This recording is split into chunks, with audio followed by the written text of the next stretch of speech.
if you just stick with what Plato said, I think it's quite fascinating and quite revelatory, and also quite statistically impossible that he would have said what he said if he was creating a quote unquote foundational myth. And I should also add, a lot of these beliefs are later superimposed on what he said.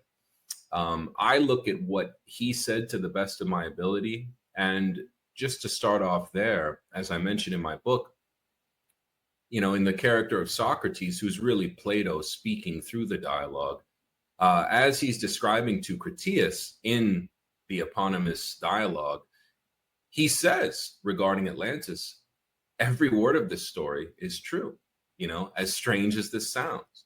And so I think it's quite odd to begin a quote unquote myth with the disclaimer to the reader that actually this is a bizarre story, but it's true. And so that's the first thing, point of departure that I take with people that just say this is all fictional. Now, what does he say in regards to, say, a date of this event? Well, he says the story was brought down to him from a distant relative, from the first Athenian lawgiver, Solon, who lived in the mid, let's say, 7th century BC, somewhere around there.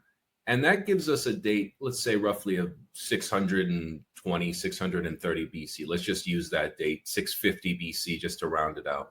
It's not exactly clear when Solon was, born and died to the best of our ability, but let's just say for the purpose of this discussion, Solon lived around 650 BC. Well, Plato says Atlantis was destroyed 9,000 years before the time of Solon, which brings us to around roughly 9,600 BC or 9,650 BC. Now, many people, because that date seems extreme, have bent over backwards and bent themselves into a pretzel to try to rationalize, well, that's not really what he meant. Well, he added a zero. Well, that was mistranslated because the Greeks weren't using years the same way. I found no evidence for that. I actually think that date is accurately translated. And I think it's an incredibly important date because, unbeknownst to Plato, but known to us, that's basically within plus or minus a few hundred years, depending on which geologist you ask, the end, officially, of the Ice Age.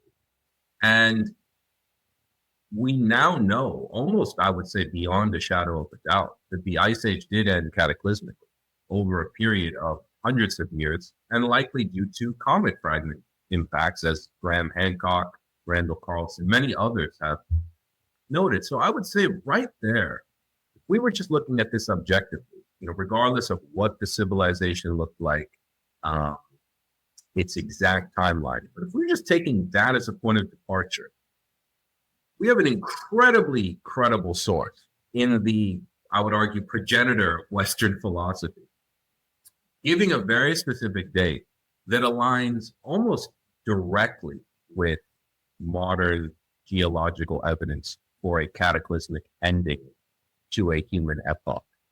So I would say right there, just as my opener, that's an incredibly strong start before we get into any of the more esoteric stuff or any of the pre-Platonic sources who mentioned him, which we'll talk about on other episodes, or any of the latter cross-cultural, let's say, references or similarities or inexplicable things that Atlantis would explain.